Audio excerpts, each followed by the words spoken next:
우리 기도하겠습니다. 사랑과 은혜가 많으신 하나님 아버지, 오늘 이렇게 또 수요 예배로 함께 모입니다. 하나님의 부르심이 있어서 우리가 이 자리에 있습니다. 이 부르심이 소중한 시간이 될 수 있도록 우리 주의 성령께서 우리들의 심령 가운데 함께하여 주셔서 이 예배가 우리가 하나님께 올려드리는 최고의 예배가 될 수 있도록 함께하여 주시옵소서. 성령 하나님께서 우리의 예배를 주관하시고 또한 우리의 예배를 통하여서 영광 받으실 것을 믿고 확신하오며 예수님의 이름으로 기도하옵나이다. 아멘. 우리 다 같이 하나님은 너를 만드신 분 찬양하겠습니다.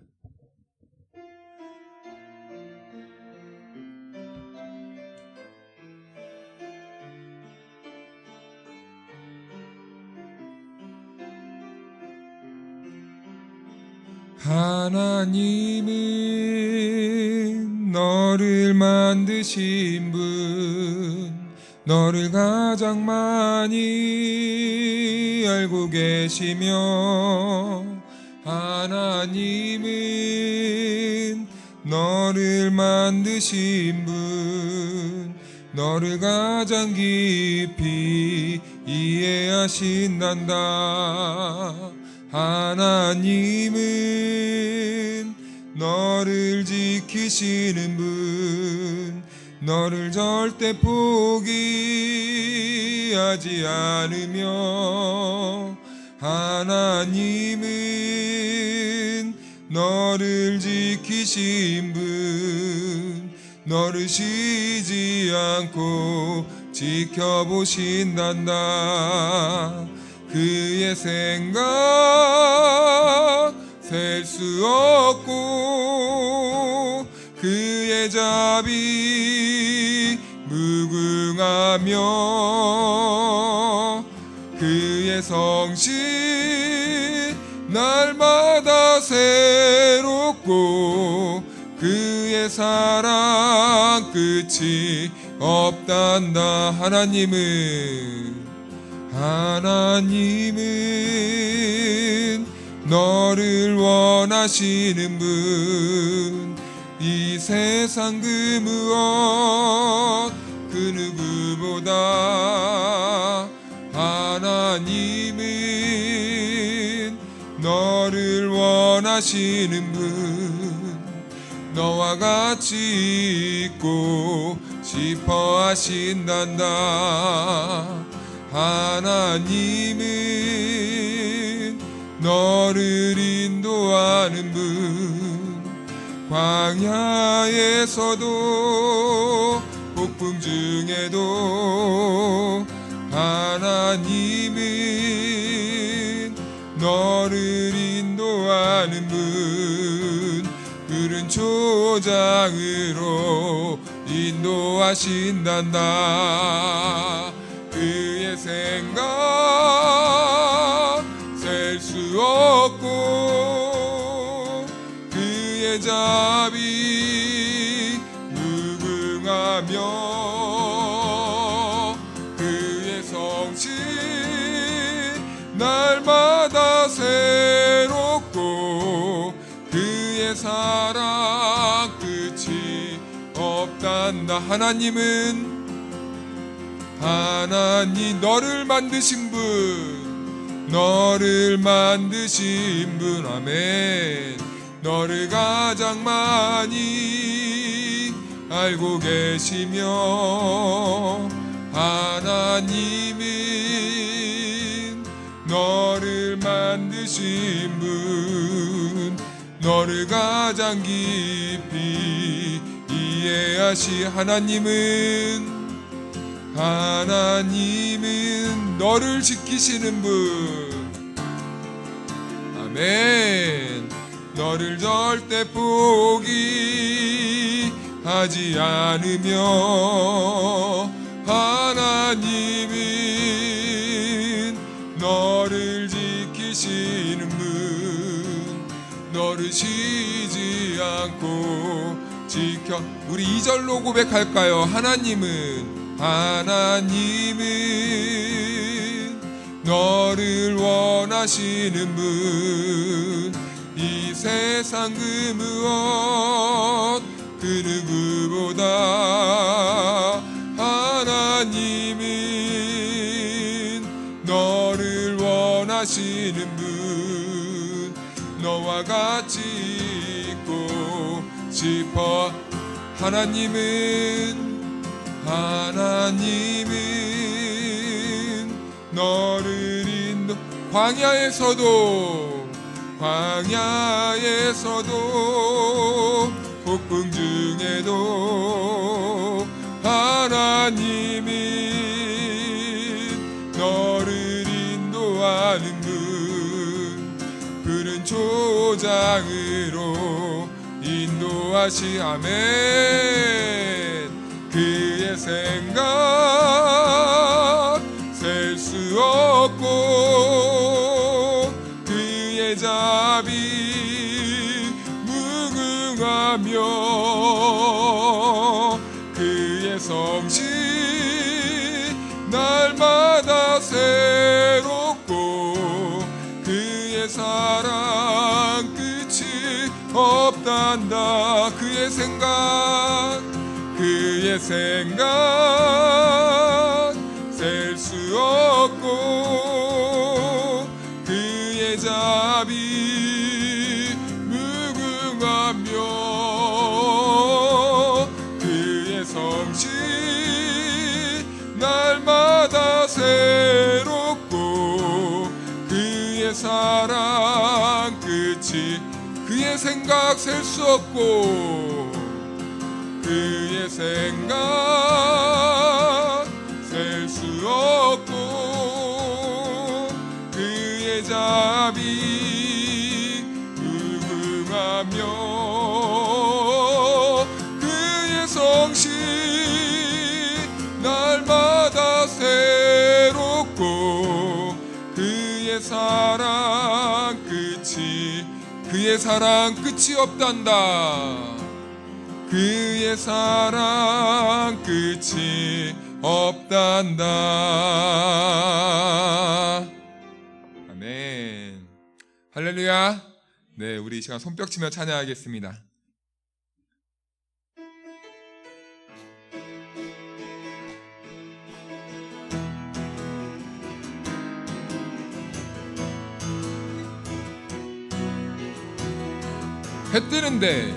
해 뜨는 데부터 해 지는 데까지 주 이름 찬양받으리. 해 뜨는 데부터 해 지는 데까지 주 이름 랄라라 할렐루야. 여호와의 모든 종들아 주 이름 찬양해. 이제부터 영원까지 주 이름 찬양할지로다. 해 뜨는 데부터 해 지는 데까지 주 이름 찬양받으리. 해 뜨는 데부터 해 지는 데까지 주 이름 찬양받으리. 랄라라 할렐루야. 여호와의 모든 종들아 주 이름 찬양해. 이제부터 영원까지 주 이름 찬양할지로. 해 뜨는데 해 지는 데까지 주 이름 찬양받으리. 해 뜨는 데부터 해 지는 데까지 주 이름 찬양받으리. 받으리. 랄라라 할렐루야. 여호와의 모든 종들아 주 이름 찬양해. 이제부터 영원까지 주 이름 찬양할지. 랄라라 할렐루야. 랄라라 할렐루야. 여호와의 모든 종들아 주 이름 찬양해. 이제부터 영원까지 주 이름 찬양할지로. 존귀 오 존귀하신 주, 존귀 오 존귀하신 주. 감사 찬양과 경배 다 받으실 주님. 존귀 오 존귀하신 주. 감사 찬양과 경배 다 받으실 주. 찬양 찬양 할렐루야.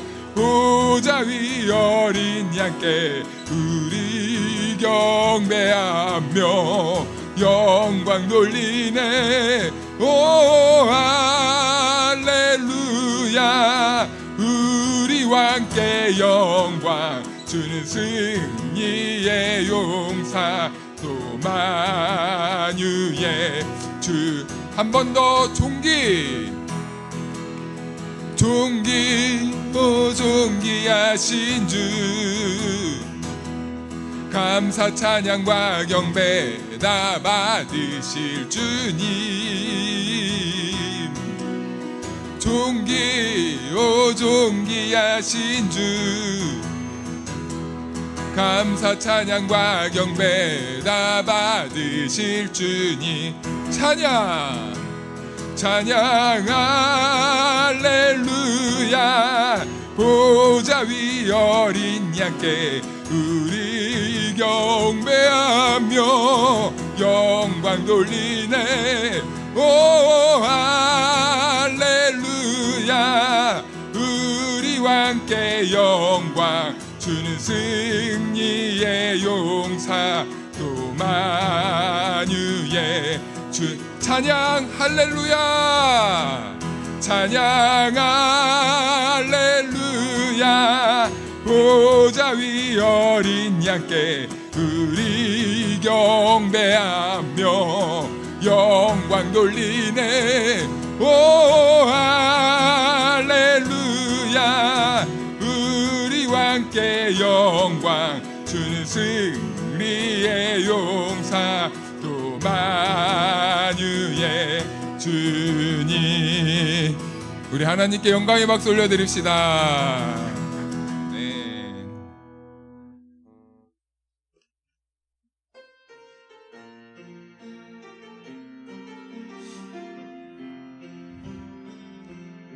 내게로부터 눈을 들어 주를 보기 시작할 때 주의 일을 보겠네. 내 작은 마음 돌이키사 하늘에 꿈꾸게 하네. 주님을 볼 때 모든 시선을 주님께 드리고 살아계신 하나님을 느낄 때 내 삶은 주의 역사가 되고 하나님이 일하기 시작하네. 성령이 나를 변화시켜 모든 두려움 사라질 때 주의 일을 보겠네. 아멘. 황폐한 땅 한가운데서 주님 마음 알게 되리. 주님을 볼 때 모든 시선을 주님께 드리고 살아계신 하나님을 느낄 때 세상은 주의 나라가 되고 하나님이 일하기 시작. 우리 한 번 더 찬양할까요? 내게로부터 눈을 들어 주를 보기 시작할 때 주의 일을 보겠네. 내 작은 마음 돌이키사 하늘에 꿈꾸게 하네. 주님을 볼 때 성령이 나를 변화시켜 모든 두려움 사라질 때 주의 일을 보겠네. 황폐한 땅 한가운데서 주님 마음 알게 되리. 주님을 볼 모든 시선을 주님께 드리고 살아계신 하나님을 느낄 때 세상은 주의 나라가 되고 하나님이 이라 모든 시선을 주님께 드리고 살아계신 하나님을 느낄 때 세상은 주의 나라가 되고 하나님이 일하기. 우리 한 번 더 고백할까요? 모든 시선을 주님께 드리고 살아계신 하나님을 느낄 때 내 상은 주의 나라가 되고 하나님이 일하기 시작하네. 우리 같이 기도합시다. 오늘 이 예배 시간이 그런 시간 되기 원합니다. 하나님을 향해서 우리가 눈을 들어 하나님의 나라가 우리를 통해 이루어지는 그 날이 오기를 우리 간절히 소망하며 기도합시다. 이 황폐하고 어두운 이 땅 가운데 우리가 하나님의 등불이 되어서 복음의 빛을 비추는 그러한 역할을 감당하기를 우리가 꿈꾸며 기대하며 하나님을 바라보며 나아갑시다. 우리들의 삶을 통하여서 하나님의 나라가 지경이 더욱더 넓어질 것을 기대하면서 우리 같이 주님의 이름 한번 부르고 기도합니다. 주여! 하나님 아버지 감사합니다. 오늘도 우리들을 불러주시고 하나님의 말씀 앞에 우리가 모일 수 있도록 허락하여 주시니 감사합니다. 하나님 아버지, 오늘 우리가 아버지 하나님 이 나라 이 땅에서 이 세상에서 살아가지만 하나님께 부름받은 자녀로서 하나님 아버지의 그 응답에 아버지 하나님 우리가 합당한 삶을 살아가기 원합니다. 하나님 아버지, 우리를 도와주시고 인도하여 주시고 우리가 하나님을 향하여서 눈을 뜰 수 있는 영안을 이 시간 밝혀주셔서 우리가 이 세상을 살아가는 동안에 오직 하나님의 영광을 위해 살아갈 수 있는 복 있는 자들이 될 수 있도록 인도하여 주시옵소서. 하나님의 말씀이 우리들을 아버지 하나님 사로잡아 주시고 우리가 하나님의 말씀에 아버지 하나님 붙잡히어서 하나님의 말씀만을 믿고 따라가는 복 있는 발걸음이 되게 도와주시옵소서. 하나님 아버지,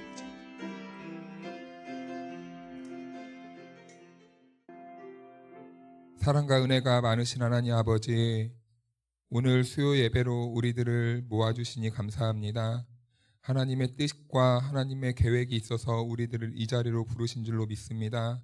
하나님, 이 시간 우리들에게 말씀하여 주셔서 우리들의 심령이 하나님의 말씀을 온전히 받아들일 수 있도록 인도하여 주시고 우리들의 그 영혼이 하나님의 말씀으로 말미암아 하나님 나라를 바라보며 그 나라를 소망하며 그 나라를 향해 걸어가는 복된 우리들의 발걸음이 될 수 있도록 함께하여 주옵소서. 하나님 아버지, 우리 다솜교회를 위해 기도합니다. 늘 성령의 충만한 가운데 하나님을 찾는 교회가 되길 원합니다. 하나님의 성령으로 말미암아 우리 교회가 날마다 더욱더 건강하여지고 하나님의 말씀의 기초가 되어서 우리 교회가 세워져서 하나님께 영광 올려드릴 수 있는 우리 다솜교회가 될 수 있도록 함께하여 주옵소서.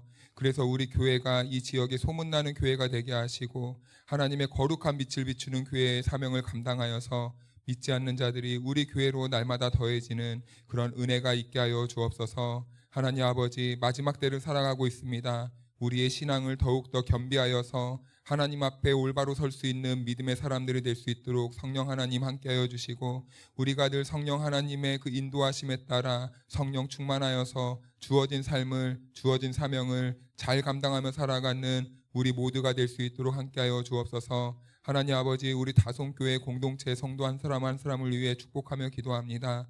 어디에 있든지 어떤 일을 하든지 우리 주님께서 동행하여 주시고 우리 주님께서 그 의로운 오른손으로 붙잡아 주셔서 무슨 일을 하든지 힘있게 하게 하시고 무슨 일을 하든지 죽게 하듯 감당할 수 있는 주의 복된 자녀들 될 수 있도록 도와주셔서 삶의 자리에서 하나님께 영광 올려드리는 삶이 되게 하시고 또 하나님의 인도하심과 보호하심 속에서 날마다 평안함을 누리며 살아갈 수 있는 우리 다솜교회 공동체가 될 수 있도록 주님께서 도와주시옵소서. 하는 모든 일마다 복을 더하여 주시고 또한 생활에 필요한 모든 건강도 부어주셔서 하나님 무슨 일을 하든지 정말 건강함으로 하나님께 최선을 다하여서 살아가는 우리 성도들 한 사람 한 사람 될 수 있도록 복의 복을 더하여 주시옵소서. 하나님 아버지, 이 시간 우리가 주의 말씀을 듣습니다. 주님의 말씀이 우리의 영혼을 새롭게 하시고 주님의 말씀으로 인하여서 우리의 세계관이 달라지며 우리들의 영혼이 바른 곳을 바라보고 우리의 영혼이 깨끗하여지는 복 있는 시간 될 수 있도록 허락하여 주시고 또한 하나님의 말씀으로 말미암아 우리가 결단하고 회개의 역사가 일어나 우리의 심령이 더욱더 하나님과 가까워지는 하나님과 만남의 시간이 있는 복 있는 시간 될 수 있도록 주여 이 시간 함께하여 주시옵소서. 우리의 모든 예배 가운데 함께해 주실 성령 하나님께 감사드리오며 예수님의 이름으로 기도하옵나이다. 아멘. 네, 광고 한 가지 드리겠습니다. 후반기 제자교육을 시작합니다. 10월 16일 목요일 1시 반부터 시작하는데요. 12일까지 주일까지 신청을 꼭 해주시면 감사하겠습니다. 신청은 구역장님들께 해주셔도 되고 아니면 저에게 바로 해주셔도 됩니다. 자유롭게 해주시면 될 것 같습니다. 네, 그럼 오늘 우리에게 주신 하나님의 말씀 보도록 하겠습니다. 창세기 26장 1절에서 5절 말씀까지입니다. 창세기 26장 1절에서 5절 구약성경 36면입니다. 그럼 하나님의 말씀을 한 절씩 교독해서 읽겠습니다. 아브라함 때에 첫 흉년이 들었더니 그 땅에 또 흉년이 들매 이삭이 그랄로 가서 블레셋 왕 아비멜렉에게 이르렀더니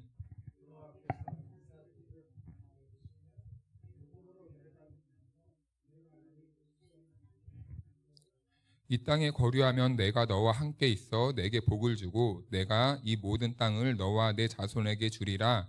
내가 내 아버지 아브라함에게 맹세한 것을 이루어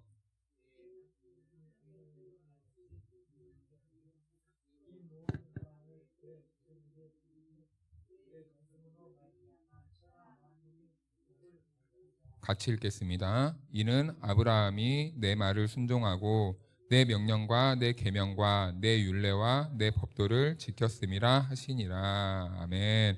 할렐루야. 네, 하나님의 은혜와 평강이 우리 모두에게 함께하기를 축복합니다. 신앙생활은 처음 믿을 때하고 우리가 세월이 지나면 지날수록 점점 달라집니다. 아무리 더뎌도 처음 믿었을 때와 세월이 지난 후가 같으면 안 되고 같을 수도 없습니다.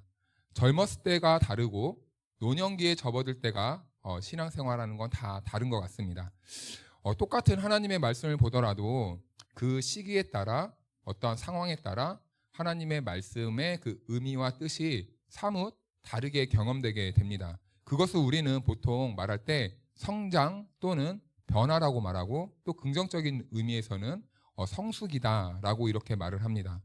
우리가 세월이 지나면 지날수록 하나님의 말씀이 점점 새롭게 다가오는 것, 그 느낌이 더 풍성하게 다가오는 것, 이것을 성숙이다라고 이렇게 말을 합니다.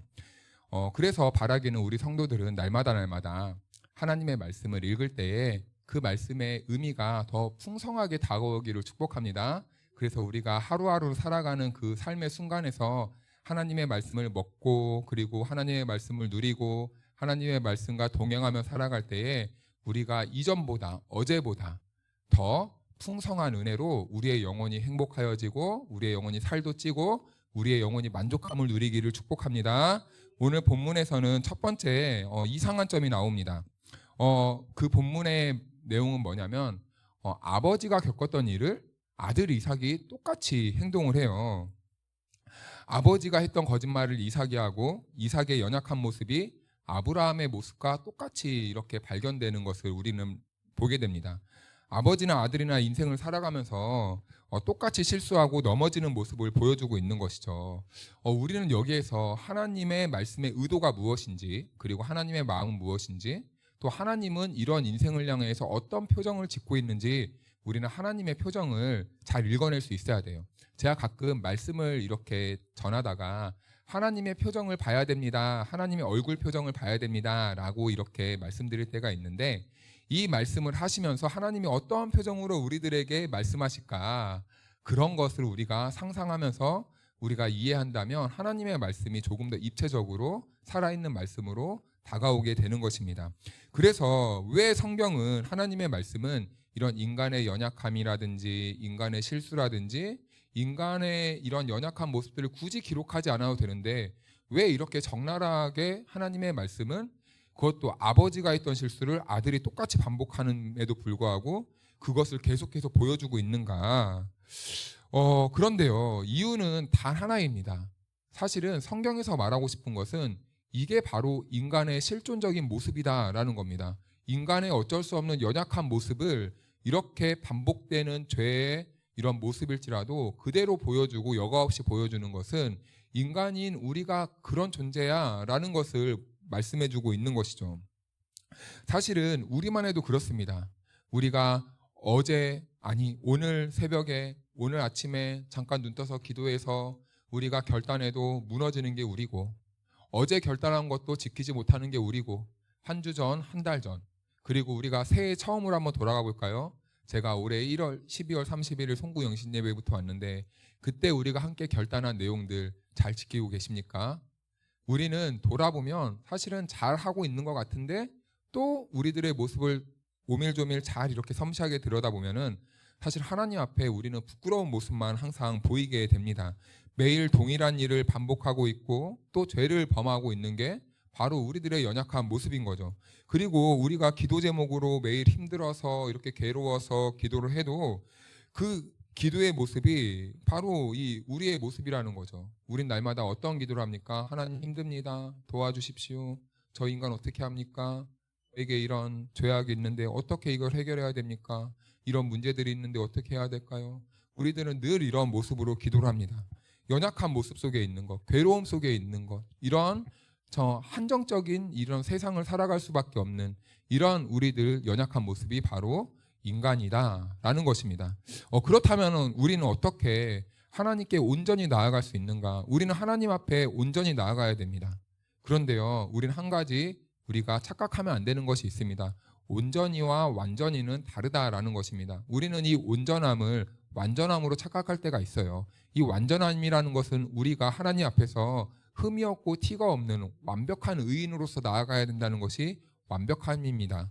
이것은 신앙에 있어서 굉장히 위험한 것입니다. 내가 하나님 앞에서 완벽해진다라는 것, 내가 하나님 앞에서 흠이 없고 틈이 없고 어떠한 이런 결실이 없는 결실이 아니라 이런 흠이 없는 연약함이 없는 그런 모습으로 나아간다는 것은 정말 이거는 있을 수가 없는 일입니다. 그런데 우리는 이 완벽한 모습으로 나아가고 싶은 것이 사실은 우리의 이 욕심이다라는 것이죠. 이것은요, 사실은 우리의 욕망입니다.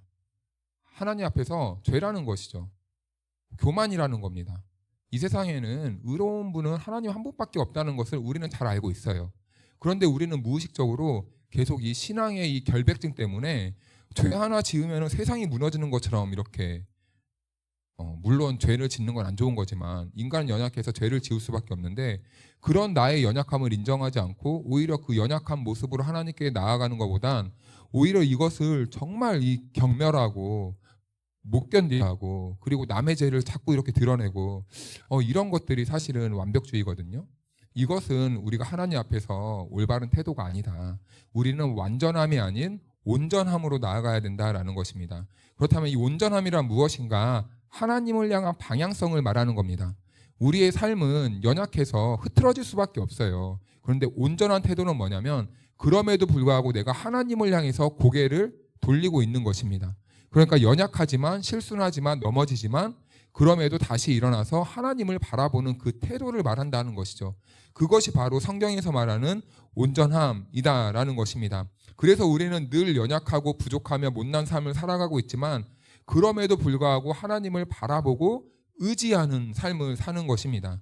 내 삶을 돌아보면 진작에 우리는 하나님의 품에서 멀어져야 되잖아요. 그런데요, 이상하게 그 자리에서 우리는 버티고 머물고 있다라는 것입니다. 왜 그렇습니까? 그 넘어진 자리에서 내가 주님을 바라고 주님을 향할 때 우리는 주님이 주신 은혜로 그 자리에서 어떻게든 버티고 서 있을 수 있는 거예요. 그래서 우리가 온전함 역시도 하나님의 은혜가 있어야 된다는 것을 우리는 알 수 있게 되는 것이죠. 우리는 완벽함이 아닙니다. 완벽함은 버려버려야 됩니다.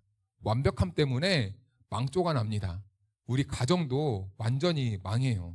우리 자녀들만 봐도 완벽한 나의 이러한 태도 때문에 때로는 자녀들을 못 살게 굴 때가 있습니다. 완벽한 나의 이런 결백증 때문에 우리 가정을 아주 그냥 막 숨도 못 쉬게 답답하게 만들 때가 있어요. 하지만 우리는 완벽함이 아닙니다. 완벽한 사람은 있을 수가 없습니다. 그것은 내 교만이고 내 자아의 욕망일 뿐이고 내 이상일 뿐입니다. 우리는 완벽함이 아니라 온전한 태도로 나아가야 될 줄로 믿습니다.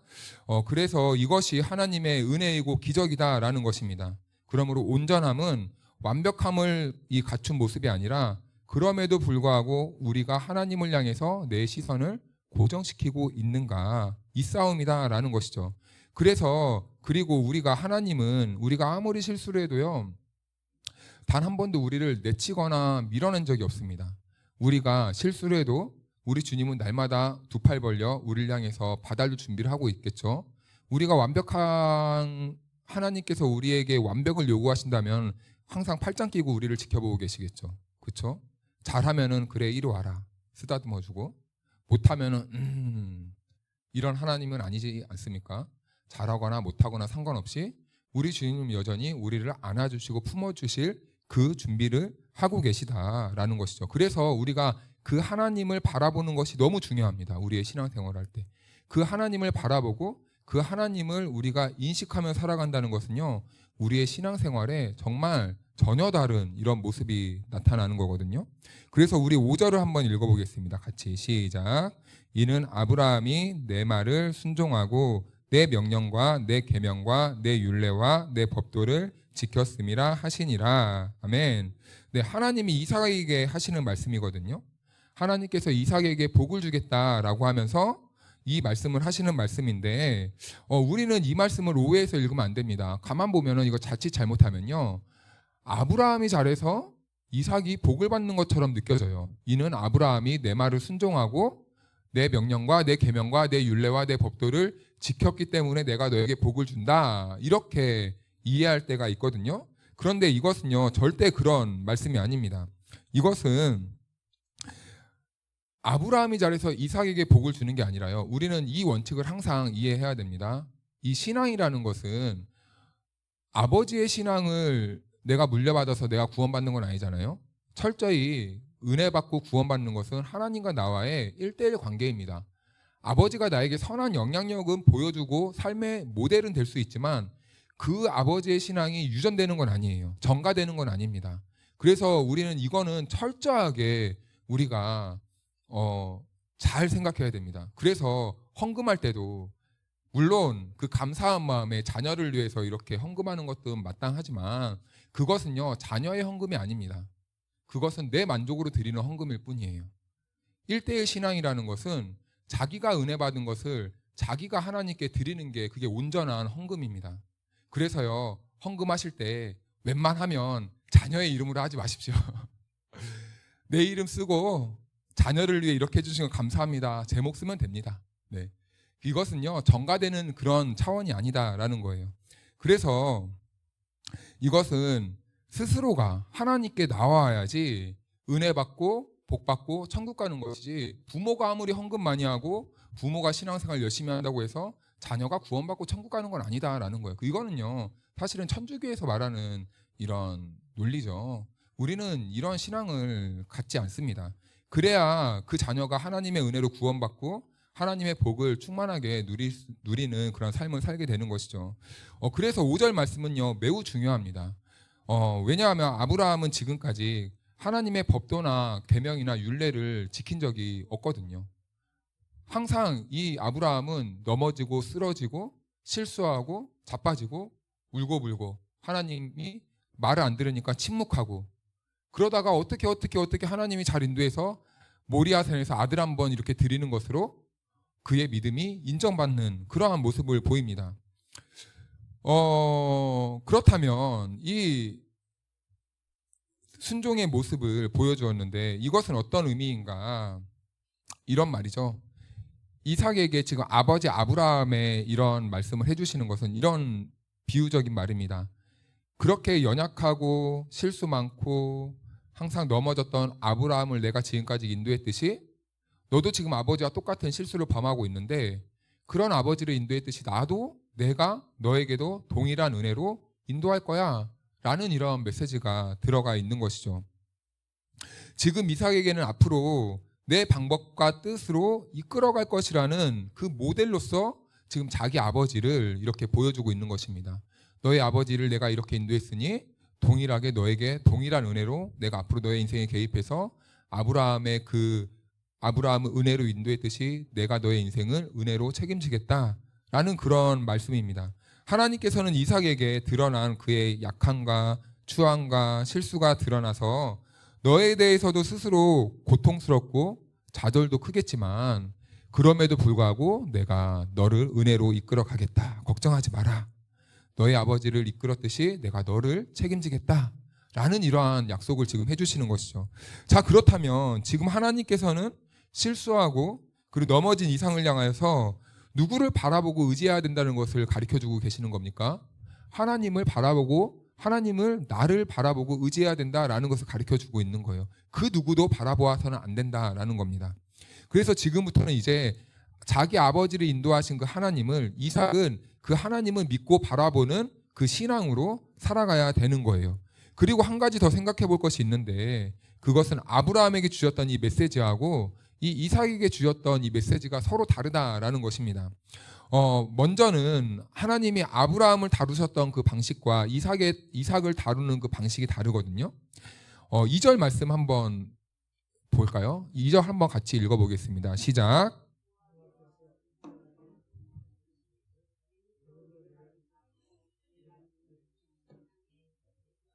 네, 아멘. 하나님께서는 이삭에게 넌 애굽으로 내려가지 말아라. 내가 내게 지시하는 땅에 거기에 거주하라 라고 말씀합니다. 그런데요, 여러분, 아브라함은 하나님께서 애굽으로 내려가게 하셨습니다. 그런데 이삭은 똑같은 상황임에도 불구하고 애굽으로 내려가지 못하게 해요. 여기에는 서로 다른 메시지가 있다라는 것이죠. 먼저는 아브라함을 애굽으로 이렇게 인도하신 그 까닭은 무엇이냐면, 하나님께서 아브라함을 애굽으로 내려보내서 거기서 자기 아내를 팔아서 바로에게 꿈으로 나타나 하나님이 바로를 꾸짖습니다. 자, 그렇다면 그게 무엇이냐면, 그 당시에 바로는 정말 신적인 존재라고 말씀드렸잖아요. 자, 그러면 그 바로를 꾸짖고 혼내고 책망할 수 있는 그 하나님이 누구보다 더 크다라는 것이냐면은, 이제 하나님이 그 세상의 신이었던 바로보다 더 위대하고 크고 대단하신 분이다라는 것을 누구에게 보여주시는 겁니까? 아브라함에게 보여주시는 겁니다. 자, 그러면서 아브라함의 신앙은 눈금 하나가 더 자라게 되는 거죠. 성장하게 되는 겁니다. 나는 지금까지 애굽의 왕 바로가 가장 위대하고 신적인 존재인 줄 알고 살았는데 하나님이라는 분이 더 위대하고 대단하고 능력이 많고 뛰어나신 분이구나 라는 것을 깨닫게 되는 것입니다. 그래서 그의 인생은 이제 이 신앙의 기초로 살아가게 되는 것이죠. 아, 세상의 왕보다 더 대단하신 분은 하나님 한 분이다라는 것을 이제 서서히 깨달아 가게 되는 것이죠. 그리고 이제 그 아브라함은 하나님이 주시는 은혜와 복으로 인하여서 모든 민족의 복의 근원이 되어야 됩니다. 자, 그 복의 근원이 되는 그 시초가 이제 이삭을 통해서 그 모든 만민이 이제 더 번성하게 되는 그러한 시작이 되는 것이죠. 그런 의미에서 이제 메시지가 담겨 있는 것이고, 그렇다면 이제 이삭은 왜 애굽으로 내려가지 못하게 했는가? 동일한 상황인데, 왜냐하면 이제 아까도 말씀드렸지만 아브라함과 이삭의 삶에 대한 메시지가 각각 다른 거예요. 하나님은요, 이삭에게 이제 하나님의 백성들은 하나님이 주시는 것으로 그 땅에서 살아야 된다라는 겁니다. 그래서 이제 거기서 정착하는 생활을 살아야 돼요. 그래서 여기서부터 이제 이삭의 직업이 바뀌게 됩니다. 원래는 목축업을 했는데 이제는 여기에서 정착하면서 농사를 지으면서 살아야 돼요. 그래서 12절 13절 말씀에 보니까요. 넘겨주시겠습니까? 네.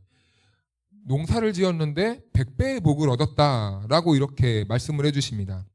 그래, 이 100배의 복은 이제 조금 이따 다루겠지만 하나님께서 아브라함과 이삭의 삶을 각각 다르게 이렇게 인도하시는 모습을 보면서 우리가 정말 조심스럽지만 인정해야 될 부분이 있습니다. 우리는 각각 다 다른 은혜를 받으며 살아간다라는 것입니다. 제가 받은 은혜가 다르고 우리 장로님, 권사님, 우리 집사님들, 또 우리 목사님 다 이렇게 받은 은혜가 다 달라요. 똑같은 하나님 한 분인데 각자에게 행하신 은혜는 다 다르다는 겁니다. 자, 그래서 우리가 정말 조심해야 될 것이 하나 있습니다. 우리는 남의 간증을 많이 들어요. 그렇죠? 우리가 요즘 유튜브에서도 정말 이름 있는 사람들의 간증을 많이 듣습니다. 거기에서 조심해야 될 게 무엇이냐면 그 간증의 내용을 일반화시킨다는 거예요. 내가 하나님을 잘 믿고 부자가 됐습니다. 사업이 잘 됐습니다. 아, 그럼 나도 저 사람을 따라하면은 저 사람처럼 하나님이 나에게 사업을 번창하게 해주시겠지. 아, 저 사람처럼 저렇게 내가 날마다 새벽을 깨워서 밤마다 뭐 10시간씩 기도를 하면은 내 자녀가 잘 되고 내 병이 치유받고 나도 그럼 그렇게 해야 되겠지. 근데 그게 오류다라는 것입니다. 그것은요, 하나님이 그 사람에게 주신 은혜예요. 각각 다른 은혜라는 겁니다. 자, 그렇다면 우리는 무엇을 봐야 되는가? 그 사람에게 역사하신 그 하나님의 소리를 들으면서 아, 하나님이 살아계시는구나. 아, 하나님을 붙잡고 살아야 되는 것이구나. 라고 내가 이제는 하나님께 내가 나아가는 그 동기를 얻게 되는 것이지, 내가 저 사람처럼 똑같이 따라해야지. 그러면 나도 하나님이 똑같이 은혜를 주겠지? 이런 식의 접근은 매우 큰 오류를 낳게 된다라는 것이죠. 그래서 우리가 간증을 들을 때는 나에게 이 침울해진 이 영적인 상태에 다시 소망의 불씨를 지피고 희망의 불씨를 지키고, 그래, 하나님은 살아계셔. 하나님께 나아가야 되겠다. 라는 이 소망을 얻어야 된다라는 것입니다. 그래서 이제 6절 말씀을 보니까 이삭이 그랄에 거주하였더니, 7절 다 같이 한번 읽어볼까요? 시작. 그곳 사람들이 그의 아내에 대하여 물으매 그가 말하기를 그는 내 누이라 하였으니 리브가는 보기에 아리따움으로 그곳 백성이 리브가로 말미암아 자기를 죽일까 하여 그는 내 아내라 하기를 두려워함이었더라. 아멘. 네, 아브라함이 했던 실수를 지금 이삭이 동일하게 반복하고 있는 그 모습을 보여주고 있죠. 그래서 이제 11절 말씀을 보니까 이삭이 그 땅에 농사하여 그 해에 100배나 얻었고 여호와께서 복을 주심으로, 네, 이삭이 이제 100배의 복을 얻습니다. 이제 우리가 해결해야 될 부분은 도대체 이 100배의 복은 무슨 의미인가 라는 것이죠. 우리가 이 100배의 복이라고 했을 때 엄청난 이 부를 받았다라고 생각할 때가 있습니다. 자, 그런데 여러분, 이삭이요, 사실은 이 100배의 복을 얻었다는데 무슨 근거로 100배의 복을 얻었는지는 나와 있지 않아요. 이 사람이 얼만큼의 농사를 지었고 어느 정도의 이 땅을 가지고 농사를 지었길래 그 100배의 결실을 얻었나, 도대체 그 양이 얼만큼인지 잘 나와 있지 않습니다. 이삭은 원래 목축업을 하던 사람이었어요. 그런데 지금 무엇을 기준으로 100배를 주었느냐라는 것이죠. 우리는 정확하게 그 근거가 없습니다. 그래서요, 이 100배의 복을 얻었다라는 말은요, 어떠한 뭐 기준을 가지고 100배, 뭐 예를 들면 뭐 1000만 원이 있었는데 뭐 10억을 하나님이 주셨다, 이런 개념이 아니라요, 이것은 문학적인 표현이다라는 것입니다. 문학적인 표현이다라는 것이죠. 12절 말씀에 보면은 이런 단어가 있습니다. 이삭이 그 땅에서 농사하여라고 이렇게 기록하고 있습니다. 이삭이 그 땅에서 농사하여. 자, 우린 여기서부터 이제 하나님이 주시는 복의 근본적인 내용이 무엇인가라는 것을 발견해 나가야 됩니다. 원문에는 그런데 우리가 본문에는 그 땅에서 농사하여라고 되어 있는데 원문에는 이렇게 되어 있습니다. 이삭이 뿌리고 자라서 열매를 만났다라는 것입니다. 이삭이 뿌리고 걷어서 열매를 만났다라는 것은 열매를 수확했다라는 것이죠. 자, 이런 의미인데요. 이 말이요, 단순해 보여도 사실은 매우 그 중요한 과정을 담고 있는 것이죠. 우리 공동번역 성경을 한번 보시면 이렇게 되어 있네요. 이삭은 그 땅에 씨를 뿌려 그 해에 수확을 100배나 올렸다. 야훼께서 이렇게 복을 내리셔서 이렇게 되어 있고, 표준 세번역은 이렇게 되어 있습니다. 이삭이 그 땅에서 농사를 지어 그 해에 100배의 수확을 거두어 드렸다. 주께서 그에게 복을 주셨기 때문이다. 자, 여기 이 두 번역서를 우리가 이렇게 비교해서 좀 이렇게 문장을 완성해 보면은 세 가지의 결론을 얻을 수 있습니다. 첫 번째는 뿌렸다라는 것입니다. 그리고 두 번째는 뿌려서 거두어 드렸다. 세 번째는 그게 하나님이 주신 복이었다. 자, 뿌렸습니다. 거뒀습니다. 그게 하나님의 복이었다. 우리는 이게 굉장히 그냥 일반적인 그런 모습이잖아요. 그런데 우리는 여기에서 복에 대한 새로운 정의를 깨닫게 되는 거예요. 우리가 13절 말씀을 한번 볼까요? 13절 말씀 같이 읽겠습니다. 시작. 그 사람이 창대하고 왕성하여 마침내 거부가 되어. 네, 여기에 보니까 마침내라는 단어가 있습니다. 마침내. 이 말은 무슨 말입니까? 천천히 순리에 따라 세월을 거쳐 그가 거부가 되었다라는 것입니다. 자, 이게 하나님이 주신 이삭에게 주신 복이다라는 거예요. 여기에 복에 대한 새로운 정의가 감춰져 있는 것이죠. 하나님이 복을 주시려면요, 우리는 처음에 무엇을 해야 됩니까? 뿌려야 됩니다. 뿌려야 돼요. 그리고 그 뿌리면요, 그 뿌린 열매를 거두는 수확은 당연한 것입니까? 아니에요. 당연한 것이 아닙니다. 농사의 과정을 보면요, 참 저는 농사는 제대로 지어본 적이 없지만 농사의 과정은 신비하잖아요. 그렇죠? 농사를 지으려면요, 이 씨앗만 뿌리면 되는 게 아닙니다.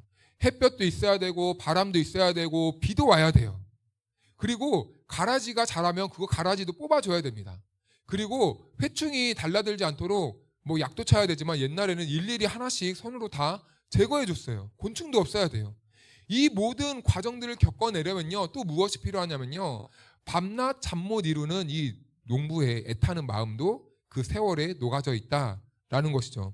이런 모든 과정을 겪어야, 그리고 지나가야 마침내 하나님의 복을 만났다라는 것입니다. 그래야 하나님의 복을 만날 수 있다라는 것이죠. 그래서 우리는요, 이 복에 대한 개념을 절대 다르게 생각해서는 안 됩니다. 하나님이 갑자기 자고 일어났더니 1억 천금을 나에게 주셨어. 행운을 주신 거죠. 행운과 하나님의 복은 전혀 다르다라는 것이죠. 저는 그래서 로또도 안 삽니다. 로또도 안 사요. 제 철칙입니다. 이런 행운은요, 사실은 거의 인생의 재앙이더라고요. 아무 노력도 하지 않았는데 얻는 결실은 그 인생의 재앙입니다. 재앙이에요. 인생을 망가뜨리는 겁니다. 인생을 허무하게 만들어버리는 거예요. 내가 정당한 노동을 해서 땀을 흘린 만큼 얻는 것이 복이다라는 것이에요. 이것이요, 당연한 것 같고 내 공로고 또 내 힘으로 한 것 같지만 사실은 우리가 일반적으로 살아 숨쉬고 행동하는 모든 것들이 다 하나님이 주시는 은혜고 복이었다라는 것입니다. 우리가 아침이 밝아올 때 눈을 뜨고 사는 것도 하나님께서 주시는 복이고, 그리고 우리가 상식적으로 경험하는 이 일상에서 벌어지는 모든 것들이 다 우리가 누리는 복이다라는 거예요. 그런데 우리는 우리가 마땅히 주시는 이 복을요, 복이라 생각하지 않아요. 뭐 사람이라면 당연히 누리는 건데. 그렇지 않습니다. 이게 우리들에게 주어진 일반적인 환경에서의 얻을 수 있는 우리가 복이고, 여기에서 우리가 땀을 흘려 노동한 대가를 얻는 것이 하나님의 은혜다라는 것입니다. 그래서 오늘 성경에서 뿌리고 거두었다는 이 표현만 담겨 있지만 그 뿌리고 거두는 그 사이에 그 우리가 알 수 없는 그 과정들이 생략되어 있다는 것을 우리는 발견해야 돼요. 그래서 우리는 이 복을 향해서 과정에서 우리는 이 복을 얻는 과정에서 이 생략된 이 보이지 않는 그 과정에서 우리는 누구를 찾고 누구를 의지해야 되는가? 하나님을 찾고 하나님을 의지하게 된다라는 것이죠. 그래서 우리는 이 궁극적인 복을 얻을 수 있다라는 겁니다. 그래서 14절 말씀은 이렇게 되어 있죠.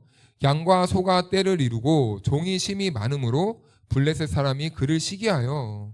네, 하나님께서 이제 세월이 지나서 이제 많은 복을 주셨습니다. 근데 이삭이 열심히 땀을 흘리고 열심히 곡식도 얻고 이제 양과 소와 떼도 많아지니까 복을 주셨어요. 네, 그런데요, 여기에서 보니까 참 안타까운 단어가 있죠. 사람들이 그를 시기하여 라는 것입니다. 여러분, 우리는요, 그리스도인들은요, 어쩔 수 없습니다. 하나님의 은혜 안에 사는 사람들은요, 세상 사람들이 미워해요. 시기의 대상입니다. 이것이 우리의 삶의 모습입니다. 세상의 왕은요, 예수쟁이들을요, 본성적으로 이렇게 시기하게 되어 있어요. 그래서 내려진 조치가 다음 절부터 있는데요. 우리 15절부터 한 절씩 교독해서 읽겠습니다. 제가 먼저 읽겠습니다. 그 아버지 아브라함 때에 그 아버지의 종들이 판 모든 우물을 막고 흙으로 메웠더라.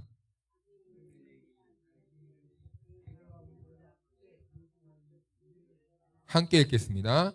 이삭이 그곳을 떠나 그랄 골짜기에 장막을 치고 거기 거류하며. 아멘. 네, 이 본문을 보면 굉장히 속상합니다. 네. 왜냐하면 바보처럼 따지지도 않고 묻지도 않고 그냥 연기가 사라지듯이 떠밀려서 그냥 거처를 다른 데로 옮겨버려요. 다툴 법도 한데 싸우지 않는 거예요.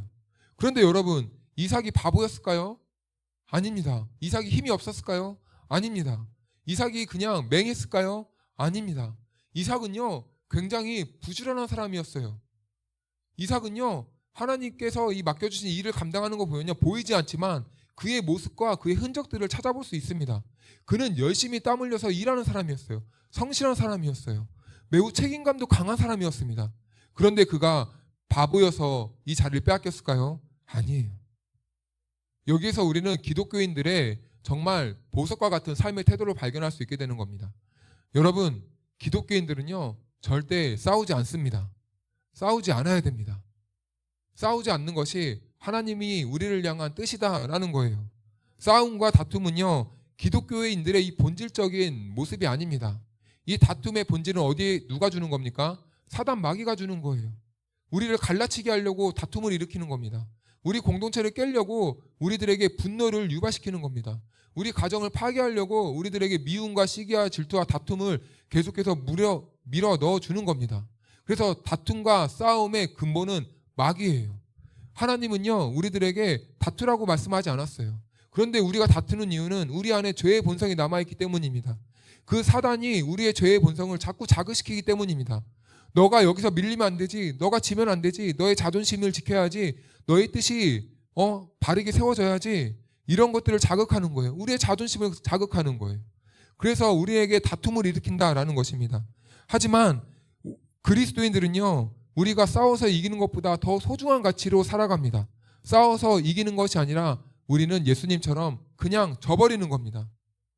우리가 싸운다는 것은요, 그들이 가지고 있는 가치를 우리도 똑같이 인정한다는 꼴이 되는 거예요. 동의하기 때문에 싸우는 겁니다. 그래서 싸울 때는 항상 뭐라고 말합니까? 똑같아. 이렇게 말합니다. 서로 똑같으니까 싸우는 거야. 그런데요, 여러분, 세상이 이 길을 갈 때 만약에 우리가 이 길을 간다고 한번 생각해 보겠습니다. 그러면요, 여러분, 싸울 일이 없는 거예요. 서로 가는 길이 다르기 때문에.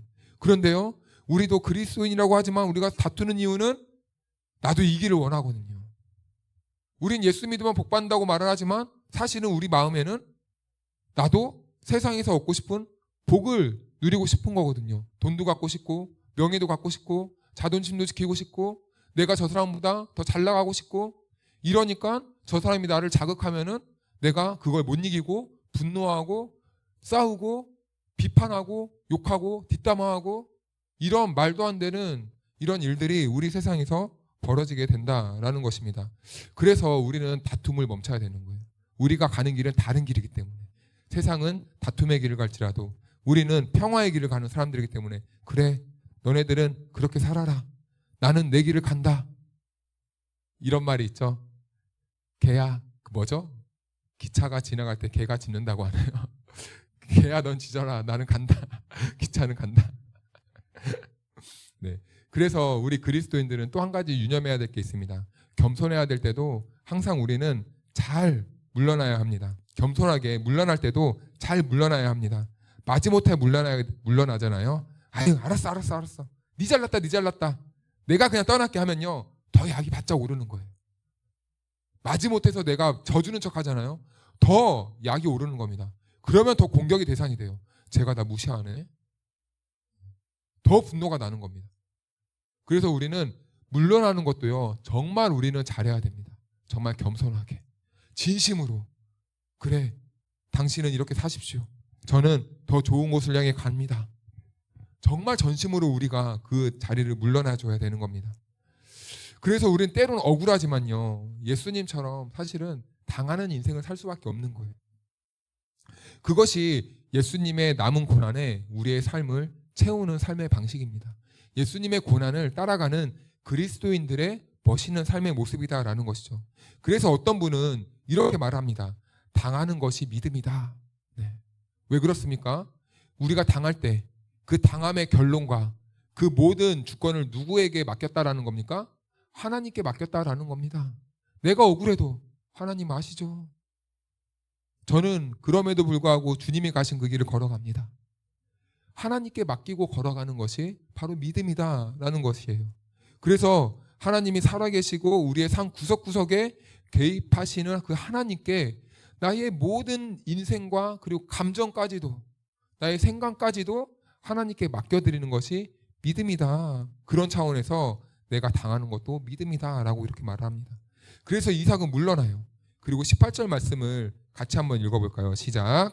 그 아버지 아브라함 때에 팠던 우물들을 다시 팠으니 이는 아브라함이 죽은 후에 블레셋 사람이 그 우물들을 메웠음이라. 이삭이 그 우물의 이름을 그의 아버지가 부르던 이름으로 불렀더라. 아멘. 네, 떠밀려 갔습니다. 그랄에서 떠나서 이제 과거에 아버지가 우물을 팠던 곳으로 갔어요. 그런데요, 그 우물이요, 난장판이 됐네요. 쓰레기 더미로 완전히 꽉꽉 채워졌네요. 못 먹을 물이 되어버렸네요. 그래서 어떤 이 설교자가 이렇게 말해요. 이 부분을 보면서 현대시대야말로 우물을 다시 파야 한다.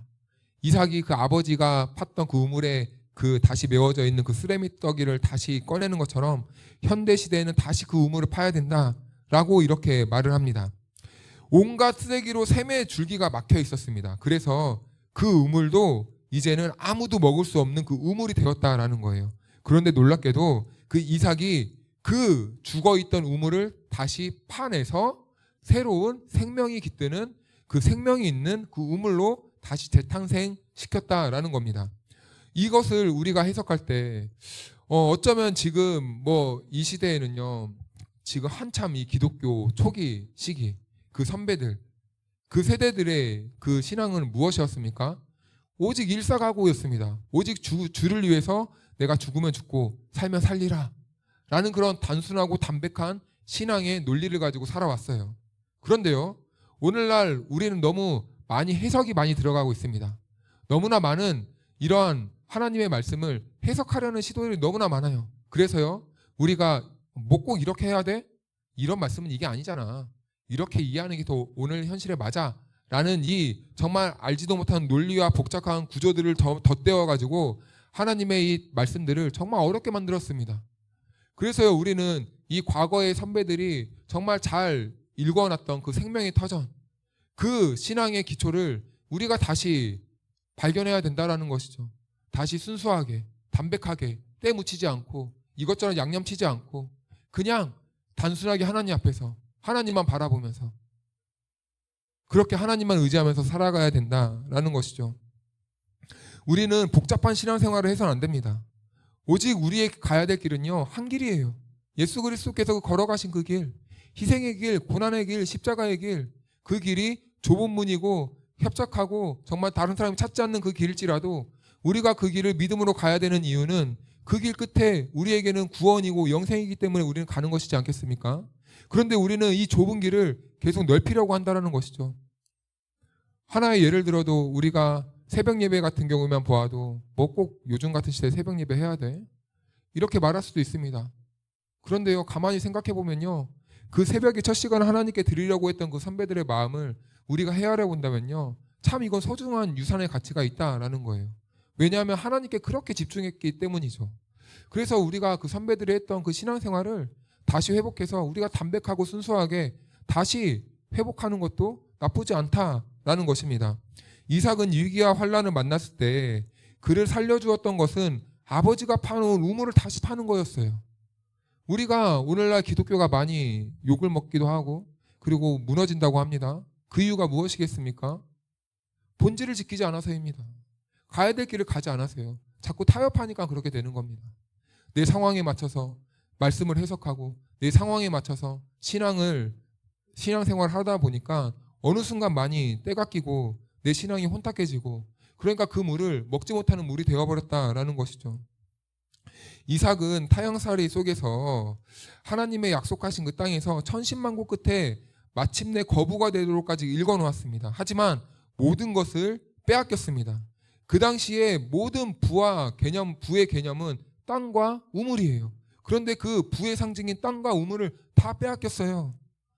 모든 것을 빼앗겼다는 것입니다. 이것은 무슨 의미냐? 하나님은 이삭에게 100배를 주시기도 했지만 그 100배를 거두어 가시는 분도 누구라는 분입니까? 하나님이다라는 것입니다. 그래서 우리는 하나님께 늘 겸손해야 되는 거예요. 우리가 하나님께 복을 받아서 잘 먹고 잘 사는 것처럼 여겨지십니까? 어느 순간 나에게 있는 것을 걷어가실 수 있는 분도 하나님이시라는 것을 우리는 인정해야 되는 것입니다. 그래서 우리는 가장 큰 복의 근원인 누구만 바라보고 살아야 되는 것입니까? 하나님만 바라보고 살아야 된다라는 거예요.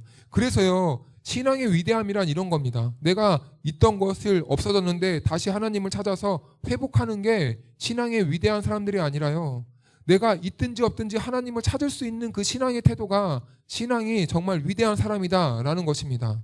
사랑하는 여러분, 우리는 하나님을요 자꾸 복의 수단으로만 여기려고 할 때가 있습니다. 내 자녀들에게 복을 주셔서 앞날을 잘 이룰 수 있도록 도와주시는 하나님, 우리들의 건강을 지켜주시고 건강을 회복시켜주시는 하나님, 우리들에게 물질을 회복시켜주시는 그 물질을 주시는 하나님, 내 앞날을 열어주신 하나님으로만 자꾸 수단화하고 내 삶의 목적으로만 하나님을 여길 때가 있습니다. 하지만요, 우리는 그것과 상관없이 하나님을 하나님으로 인정해드리고 하나님이 나에게 복을 주실 수도 있지만 거두어 가실 수 있다라는 그 하나님이시는 믿고 우리가 하나님만 바라보고 의지하는 삶이 정말 우리들의 신앙의 삶에 필요하다라는 것입니다. 그래서 우리 28절 29절을 한 절씩 교독해서 읽어보도록 하겠습니다. 그들이 이르되 여호와께서 너와 함께 계심을 우리가 분명히 보았으므로 우리의 사이 곧 우리와 너 사이에 맹세하여 너와 계약을 맺으리라 말하였노라. 29절 시작.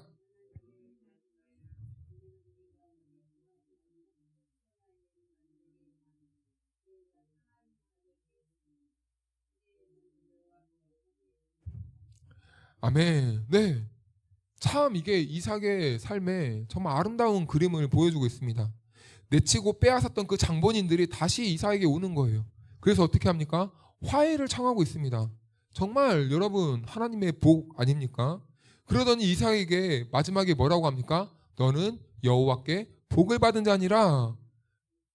아멘. 여러분 이상하죠? 100배를 받았습니다. 다 빼앗겼어요. 그런데 그 사람이 빼앗을 땐 언제고 이삭을 딱 보더니 너는 하나님께 복을 받은 자로다 라고 말합니다. 자, 복이란 무엇입니까? 세상의 것이 아니라 지금 이삭이 하나님과 함께하고 있다라는 것이 복이었다라는 것을 말씀해주고 있습니다. 자, 그런데 이 하나님이 함께하시는 것을 눈을 열어주신 분, 그 바로 하나님이시다라는 거예요. 그래서 그 하나님이 이삭을 통하여 이제 그들에게 눈을 열어주신 것이죠.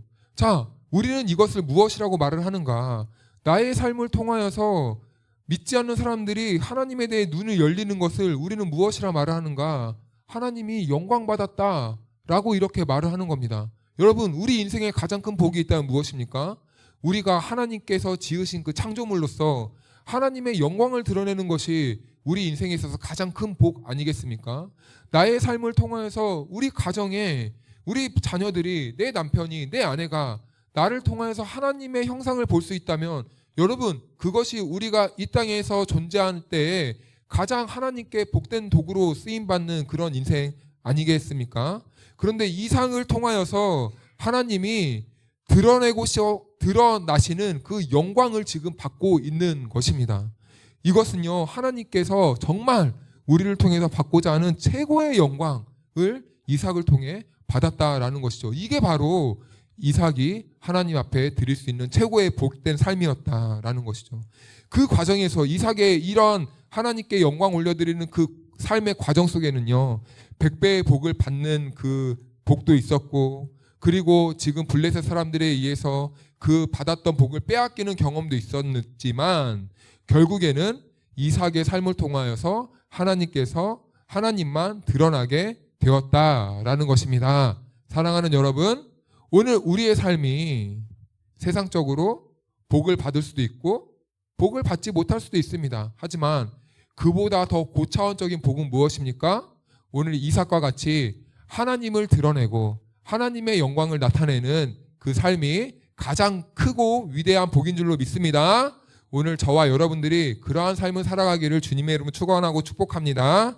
우리 같이 찬양하겠습니다. 나 주님의 기쁨 되기 원하네.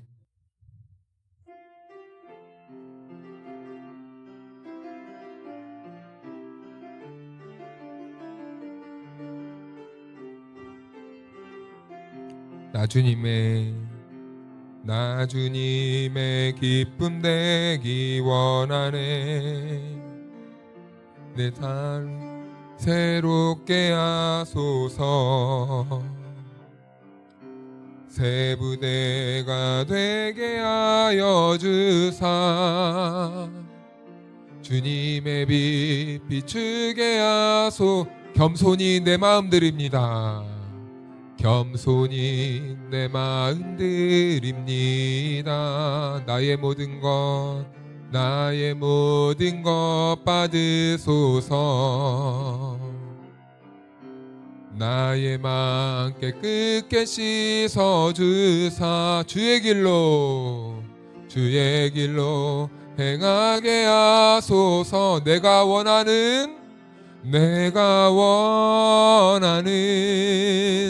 한 가지 주님의 기쁨이 되는 것. 내가 원하는 한 가지 주님의 기쁨이. 내가 원하는 한 가지. 내가 원하는 한 가지 주님의 기쁨이 되는 것. 내가 원하는 한 가지 주님의 기쁨이 되는 것.